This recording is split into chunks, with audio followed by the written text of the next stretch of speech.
you're complaining about your hard life, and you're so privileged. It's just so weird. So beautiful. Oh, I don't know. I wasn't expecting that one. Yeah, they're just it's just so great. This is why it's so nice to not have makeup on. Thank you. Go along with the nonsense. That's what's so annoying about them. The most of all, they insist that you go along with their nonsense and their insanity and their fragility, or else you're thrown outside the group and I feel like it's more of a honeymoon period for us now. He's also a fox, if you haven't noticed. My husband's very, very handsome. Bill Maher didn't just throw shade at Meghan Markle. He flipped the table entirely. On a podcast that was supposed to reintroduce Meghan as her true self, Maher delivered what many are calling a brutal reality check. His blunt commentary on her version of hardship ignited a wildfire of backlash that spread far beyond the podcast's audience. And what's more, his comments echoed a sentiment that's been simmering for years, a growing disconnect between how Meghan presents herself and how the public perceives her. so they think when someone disagrees with them, it's a hate crime, Yes, and it's violence, I know. and it's unacceptable, and it's just got to stop. You don't get your teenagers under control. Yeah, I completely That's agree. my message. Bill, it's a great message. Pleasure. Keep battling. I'm with you. I'm Thank with you you. on the hill. What was meant to be a raw, honest moment turned into something else entirely. A viral controversy, with critics and fans alike asking one simple question: who is the real Meghan Markle? Bill Maher didn't tiptoe into controversy. He kicked the door open. On his appearance discussing Meghan's recent podcast, he zeroed in on something a lot of people have felt, but were reluctant to say. Why is someone with immense privilege constantly playing the role of the underdog? Maher called out what he saw as the inconsistency in her narrative. I feel like it's more of a honeymoon period for us now. He's also a fox, if you haven't noticed. My husband's very, very handsome. The contrast between her lavish lifestyle and her frequent portrayal of suffering. And the internet? It lit up. Clips of Maher's remarks spread across platforms like wildfire. Commentators, creators, and fans from all sides began weighing in. His critique wasn't seen as just another celebrity jab. It was a spark that exposed just how fed up many have become with what they view as selective vulnerability. But Maher was just the beginning. The podcast episode itself, meant to present Meghan in a stripped-down, emotionally raw light, quickly became the internet's latest cringe obsession. One of the first red flags? The claim that she showed up with no makeup, trying to signal authenticity. But viewers weren't convinced. Critics noticed the glossy hair, flawless skin, and polished presentation. We had the best time. I know. Oh my gosh, it was the most empowering, inspiring, I know. and then also to see how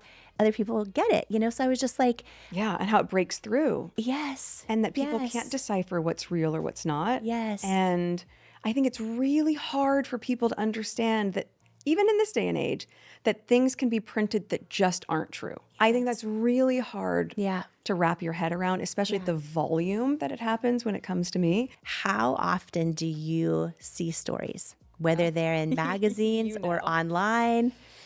If this was raw, it was camera-ready raw, the kind that gets lit properly. Then came the emotional moments. Or were they? At a glance, she appeared to tear up. Her voice wavered, her eyes glistened. But attentive viewers took screenshots, zoomed in, analyzed the footage, and pointed out that no actual tears ever fell. Your whole life. And here's everything and every moment that I wanted to tell you how much I love you and how proud I am of you. And of all things, it's making me emotional. And that's, I think, the best part about being a mom. And we go back to a love language or gifts. It's not about the grandeur of a gesture. It's about I see you. So beautiful. Oh, I don't know. I wasn't expecting that one. Yeah, they're just it's just so great. This is why it's so nice to not have makeup on. Thank you. This led to accusations of crocodile tears, especially since Meghan is, by trade, an actress. That single moment cracked open a bigger question. Was this a heartfelt confession, or just another performance? For many longtime observers, this isn't the Meghan they remember. Former colleagues and acquaintances, those who knew her before the royal chapter, have described someone confident, outspoken, even cutthroat. Not the soft-spoken, perpetually on the verge of tears persona she often presents now. And it's not just talk. Body language analysts, some of whom have gone viral themselves, broke down her expressions frame by frame. Their conclusion? Her facial movements, eye contact, and emotional cues appeared inconsistent with genuine distress. To skeptics, it looked like she was acting, and not convincingly. But this wasn't even the most controversial part of her appearance. Things hit a boiling point when Meghan began describing her daily routine, waking up at 6:30 a.m., packing school lunches, juggling meetings, as overwhelming and emotionally taxing. And it becomes meditative for me too, but also like I do a lot of voice notes of the kids. So I'll just have my phone on as I'm putting them down to bed because their voices are going to change so much. So it's like they went through that stage where they were so little and they would go, "Mama, can I hold you?" Because they didn't know. It was like, "Mama, can you hold me?" Type that to my children before I go to bed. Guess what? Like I'm teaching that to them or I'm reinforcing that, but I'm also reinforcing it for myself. Yes. Like, I don't know yet. The backlash was immediate and harsh. For countless parents and working professionals, her description sounded less like hardship and more like, well, life. Many felt her version of struggle was painfully out of touch, especially considering the immense support system and resources she likely has access to. Critics online started calling it the Struggle Olympics, a competition she seems to keep entering, despite having an unfair advantage. But as always, it circled back to the same narrative Meghan is frequently accused of pushing. Over the years, Meghan's public appearances have followed a pattern, one that revolves around her being wronged, misunderstood, or unfairly targeted. This consistent framing has worn thin with many. Some commentators have gone as far as to label it a victimhood complex, claiming she habitually centers herself in stories of oppression or mistreatment, even when the circumstances don't quite warrant it. The term malignant narcissist was tossed around again by high-profile pundits, sparking debates about whether this label is justified or just sensationalism. But one thing's certain, audiences are increasingly skeptical of her motives.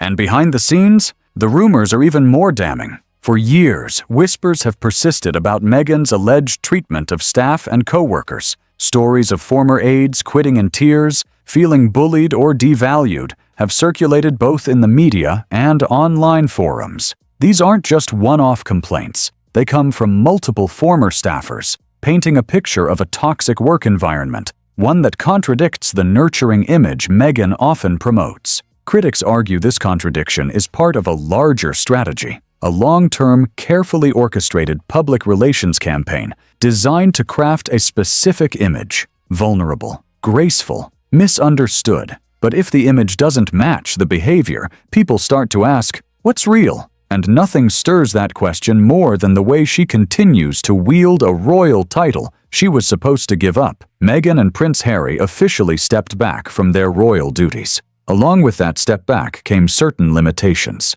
One being the use of their His/Her Royal Highness titles, which were to be dropped in any commercial or public setting. But despite those guidelines, Meghan has reportedly continued using the HRH designation in private correspondences. One leaked image from a gift card showed the unmistakable phrase, "With the compliments of Her Royal Highness, the Duchess of Sussex." The public response? Swift and unforgiving. To many, this felt like a clear case of wanting the perks without the responsibilities, holding tight to the prestige while walking away from the duty. Some called it tone-deaf, others said it was downright tacky. And this wasn't the only instance that raised eyebrows. Even before she met Harry, there were rumors, speculative, yes, but persistent, that Meghan had her eyes set on royal status. One especially viral claim? That she had a vision board with Prince Harry on it, long before they were introduced. A friend of her ex-husband allegedly told media outlets she'd always been fascinated by the royal family, despite later claiming she barely knew who Harry was. Then there's the darker speculation, including unverified internet chatter linking Meghan to questionable parties or elite circles in her early acting days, including, at one point, unproven suggestions she had been on yachts connected to controversial figures. These rumors remain unconfirmed and highly speculative, but their mere existence adds to the public perception of ambition-driven strategy. Critics argue that whether or not these stories are true, they reinforce a narrative of calculated moves, status obsession, and a public image that feels more manufactured than lived in. So where does this leave us? Is Meghan Markle truly misunderstood? A woman navigating fame, criticism, and the pressures of public life? Or is she carefully performing a role constructed to win sympathy, brand deals, and the ever-elusive public approval? You decide. Let us know what you think in the comments. Just keep it respectful, keep it honest, and as always, keep it real. Make sure to subscribe to our channel and turn on notifications so you never miss out on quality content. Don't forget to check out our other videos. Until next time, peace out.